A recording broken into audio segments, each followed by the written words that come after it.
Do you know what is the saddest thing of all? That you already know something is wrong, but you keep justifying it, saying, "It's not that bad. I'm sure it will change. Maybe I'm the one exaggerating." No, you're not being rational. You're not being understanding. You are betraying yourself every time you decide to ignore what your intuition is screaming at you. You pay a price in self-esteem, a price in mental peace, a price in years of life that you will never get back. Today I will tell you why. When you justify the unjustifiable, you betray yourself, and how to solve it immediately, because I know it is not easy to face what I'm about to say. But you have a strong mind, and I'm with you, so stay until the end. Today it will change your life and your limits with discernment. I ask you, as always, to make the powerful declaration that I will tell you at the end, and if you know someone who needs to hear this, share it with them. You cannot imagine the weight you could help them let go of. Pay close attention. When you justify the unjustifiable, you betray yourself. When someone hurts you and you keep finding excuses to justify it, you are not protecting the relationship. You are betraying yourself every time you say, "It's not that big of a deal. I'm sure it will change. Maybe I'm the one exaggerating." Really, you are not being understanding. You are not being patient. You are not being mature. You are deceiving yourself because deep down you know it. You know that if a friend were to tell you this story, you would say that you shouldn't tolerate it. You know that if someone else were in your place, the answer would be obvious. You know that if you were completely honest with yourself, you wouldn't accept what you justify today. But when you are the one in the relationship, when your own story is at stake, your mind creates excuses so that you do not see reality. This is where our dear Carl Jung comes in, one of the most influential psychologists of all time. Jung said something key: what we deny controls us. That is, the more we avoid facing the truth, the more power it has over us. And that includes emotions, toxic relationships, and even the destructive patterns we repeat over and over again. Imagine this. A woman named Laura, she could be any one of us, has been in a relationship for years where her partner constantly despises her. He arrives late, he does not keep his promises, and when she tries to speak, he responds with indifference or even aggression. Yet Laura keeps saying, "It's because he had a difficult childhood. Maybe he just needs time to heal. If I were more affectionate, he would change." What is Laura doing? She is projecting. She is denying reality. She is rationalizing something that, deep down, she knows isn't right. According to Jung, this happens because we have an internal shadow, a part of ourselves that holds everything we do not want to see or accept. In this case, Laura does not want to accept that perhaps she chose someone who does not value her, because that would mean confronting her own self-esteem. And here comes the most interesting part. Jung also talked about the ego. The ego is that part of us that seeks security and comfort and avoids pain at all costs.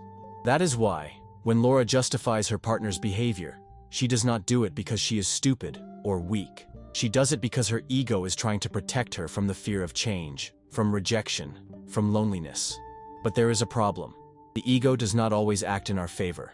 Sometimes, as in Laura's case, it keeps us trapped in relationships that slowly destroy us, and the longer time passes, the harder it becomes to break that cycle. Now, let's come back to you. How many times have you done the same? How many times have you justified something that deep down you knew wasn't right? Perhaps it was a small lie that you chose to ignore. Perhaps it was a lack of respect that you minimized. Perhaps it was a broken promise that you decided to forget. But here is the truth. Every time you justify the unjustifiable, you pay a price. The price of self-esteem that gradually wears away. The price of a mind that fills with doubts, anxiety, and insecurity. The price of a life in which every day you feel that you lose more control. It reaches a point when the betrayal no longer comes from the other person. It comes from you, because it is not just about what others do to you. It is about what you allow. These justifications are training you to accept more pain. Maybe you think you are just being tolerant, that you just need a little more patience, that it isn't that serious, and that deep down the other person does love you. But here's the trap. Every time you justify something, you become more accustomed to the pain. If you justify a lie today, tomorrow you will justify a betrayal. If you justify indifference today, tomorrow you will justify abandonment. If you justify a lack of respect today, tomorrow you will justify humiliation. And when you realize all that you have allowed, you will no longer know how to get out. because once you get used to a relationship where there is more pain than love, your mind begins to believe that it is normal. And when you normalize it, you resign yourself. You convince yourself that this is what love is. You tell yourself that nobody is perfect. You tell yourself that every relationship has problems. But there is a difference between learning to overcome difficulties together and learning to survive in a relationship that destroys you.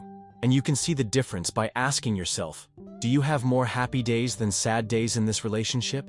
If the answer is no, if most of the time you live with anxiety, frustration, or sadness, if you spend more time justifying than enjoying, then it is not love. It is a trap you have fallen into without even realizing it.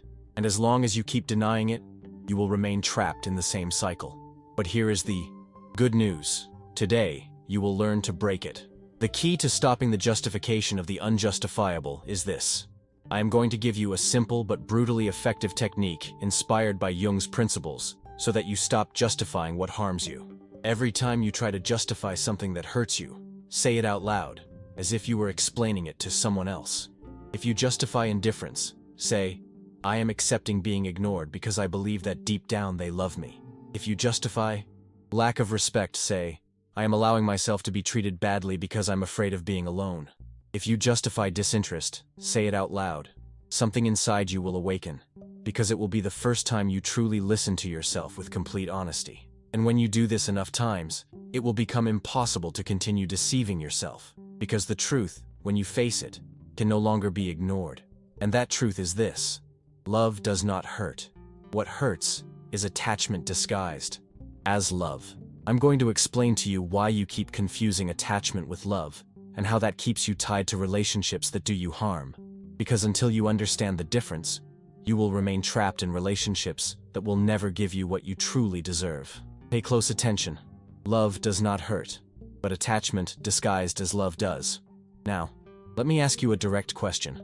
Have you ever wondered why so many people confuse love with suffering? Think about it. How many times? Have you heard phrases like, if someone loves you, it has to hurt. Love is always sacrifice. It's normal for it to hurt. That means you're truly in love. But here's the harsh and liberating truth. Love does not hurt. What hurts is attachment disguised as love. And this is not just a pretty phrase. It is a psychological reality that we can understand thanks to Carl Jung.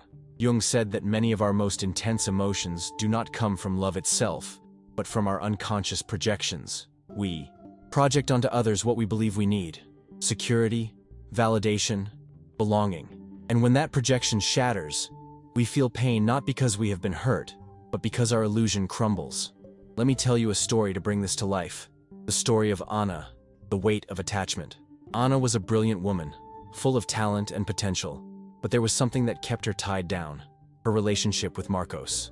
From the outside, everyone saw that Marcos did not value her. He would cancel plans without notice, ignore her in public, and when they argued, she always ended up blaming him. Anna kept saying, I love him, and if I leave him, I'll never find someone like him. Perhaps it is difficult, but that is what love is. Until one day, while reading a book on psychology, Anna found a phrase that struck her like lightning. You do not love the person. You love the idea you have of that person. That phrase came from Carl Jung and changed everything for Anna.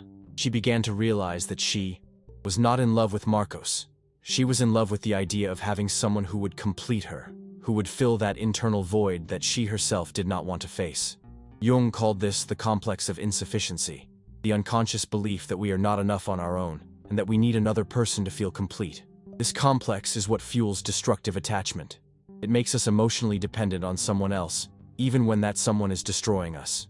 Anna finally understood that her pain did not come from losing Marcos. It came from losing the fantasy she had built around him. And once she accepted that, she was able to start rebuilding herself. What is attachment really? Attachment is not love. Attachment is fear. Fear of being alone. Fear of not being enough.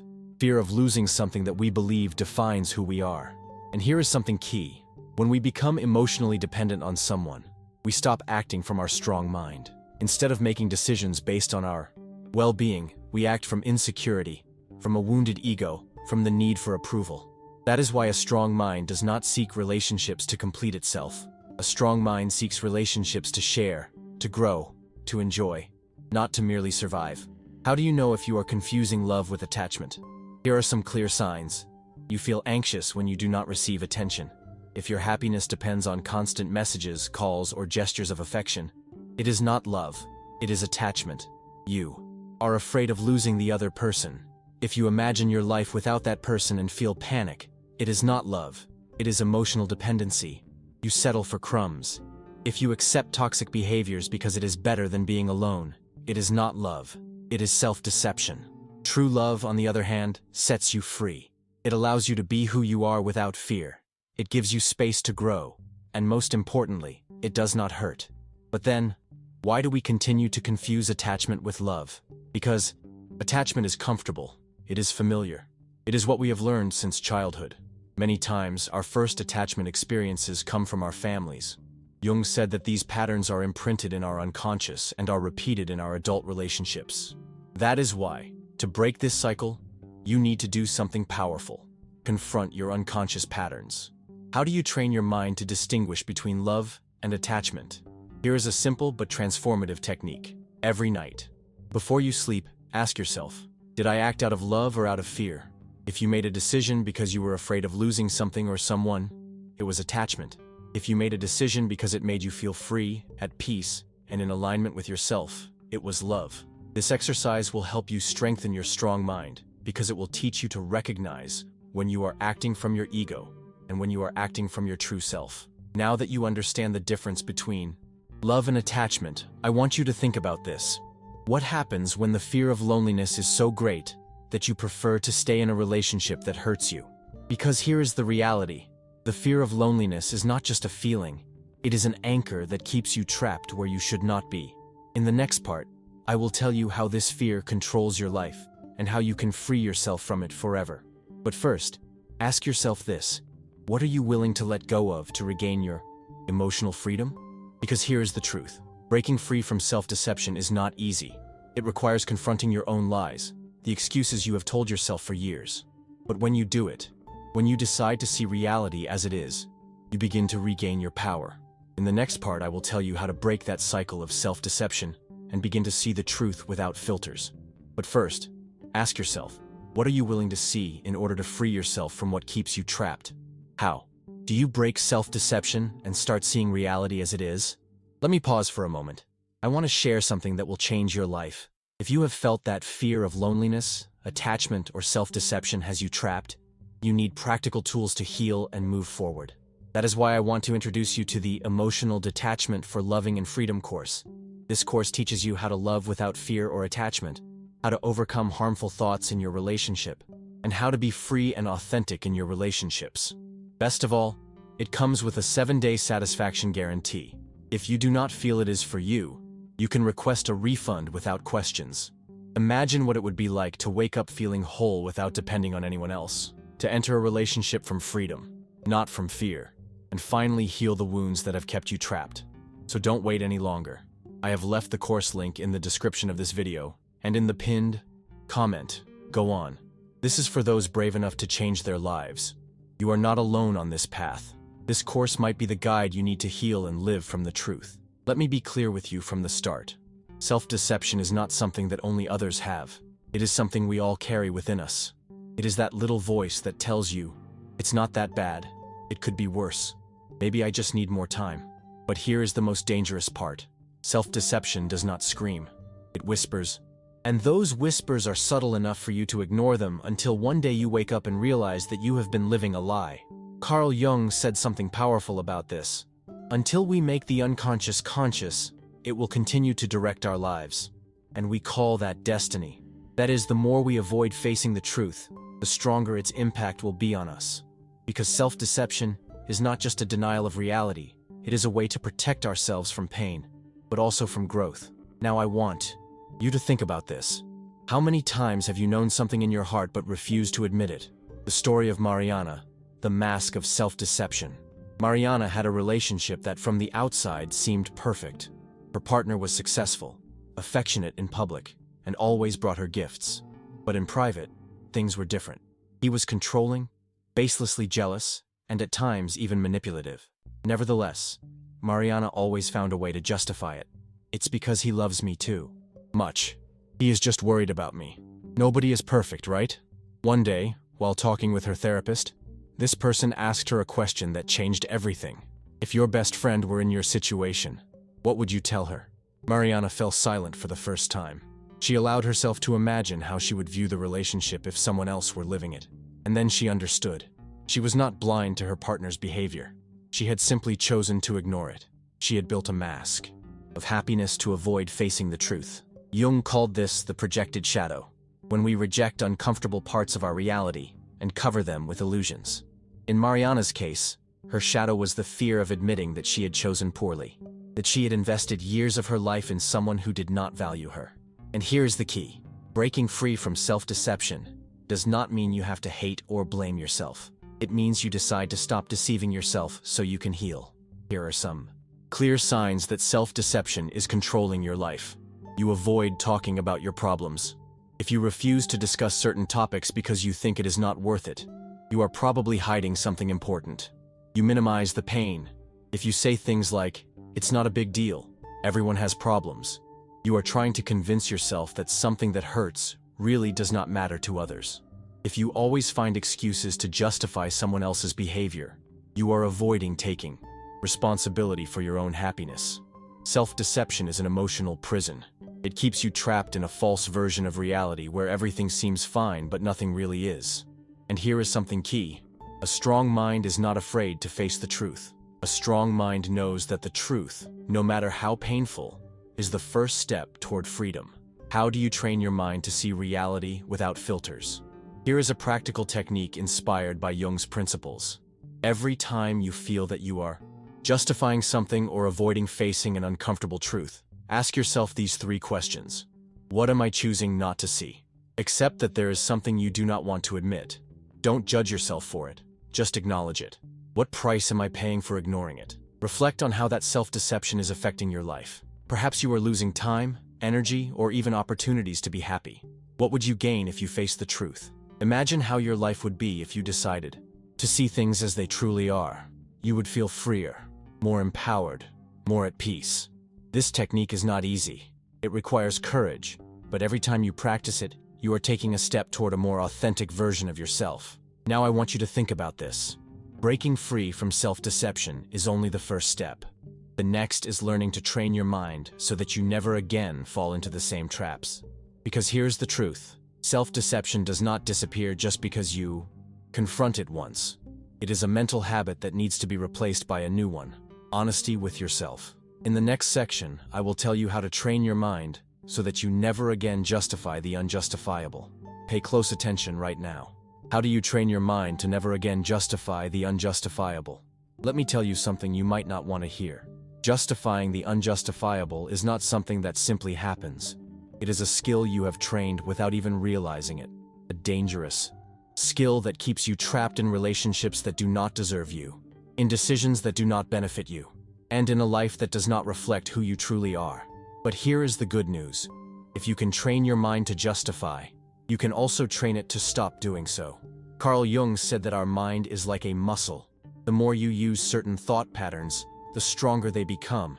And if those patterns are destructive, they eventually control your life. But if you decide to change them, you can reprogram your mind to work in your favor.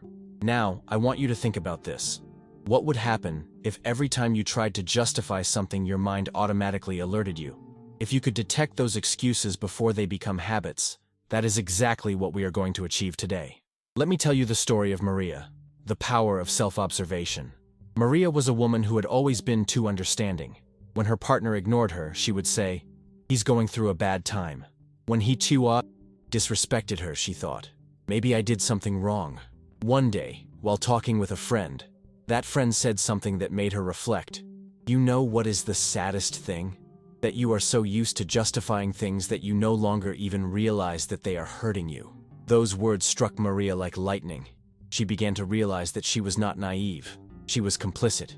She was training her mind to accept behaviors that deep down she knew were not right. So Maria did something radical. She decided to observe herself. Every time she felt the need for something, she would stop and ask herself, "Why am I doing this? What fear am I trying to avoid?" Over time, something amazing happened. Stopping the justifications was no longer a conscious effort. It became automatic. Her mind began to recognize the excuses before she could even say them out loud.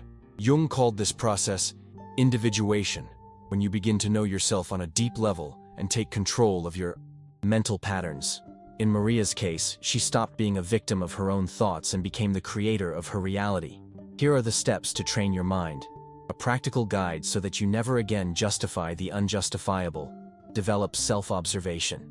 Every time you feel the need to justify something, stop and observe what emotions lie behind that impulse. Fear, insecurity, anxiety. Identify what you are trying to avoid. Make a list of non-negotiables. Define clearly which behaviors you are not willing to tolerate in any relationship. For example, I will not allow someone to yell at me. I will not accept lies. I will not settle for crumbs of attention. Use the technique of the external self. Imagine that someone else is living your situation. If your best friend told you what you are justifying, what would you say to them? This external perspective will help you see things clearly. Strengthen your self-esteem. A strong mind knows that it deserves the best. Work on reminding yourself every day that you are worth more than you imagine. Self-esteem is not something you have. It is something you cultivate. Practice stopping. Every time you feel you are about to justify something, say out loud, "Stop. This is not right." This small act of mental discipline will help break the cycle. The true power of a strong mind is this. A strong mind is not infallible. We all make mistakes. We all have moments of weakness. But a strong mind knows how to recognize those moments and correct them before they become patterns. And here is the final truth. Change does not happen overnight. It requires practice. It requires patience. But above all, it requires a decision. A decision to stop deceiving yourself. A decision to face the truth. A decision to choose yourself. Because at the end of the day, the only person who will always be with you is you. So I leave you with this final question. What are you going to do today to start training your mind? Remember, it is not about being perfect. It is about being honest. Honesty with yourself is the first step toward a life full of healthy relationships, conscious decisions, and inner peace. And now that you have come this far, I want you to commit to yourself. Say out loud, I deserve the best. I choose the truth. I train my mind. Say it, believe it, and act from that conviction. Because here's the reality. Change starts with you. True love starts with you. Emotional freedom starts with you. Your power is now clear. Now, I want to invite you to do something powerful. If you are watching this video, it is because, on some level, you know that you have the power to change your story. And I want you to declare it below as a commitment to yourself. In the comments, write a declaration of power that reflects your decision to live from the truth and choose yourself. Write something like, I deserve a life full of true love and respect. Not only will this serve as a reminder for you, but it will also inspire others who are on the same path. Remember, every time you declare your power, you take a step toward freedom. And every time you share that declaration, you help others find theirs. You have the power to change your story. And if this video helped you, do what someone with a strong mind would do. Share it. Like it. It's free, and it helps us a lot to keep creating content for you. And if you haven't done so yet, subscribe to continue learning to let go, to grow, and to strengthen yourself emotionally. Now watch the video that appears on the screen, because there you will learn something that will propel you even further along your journey.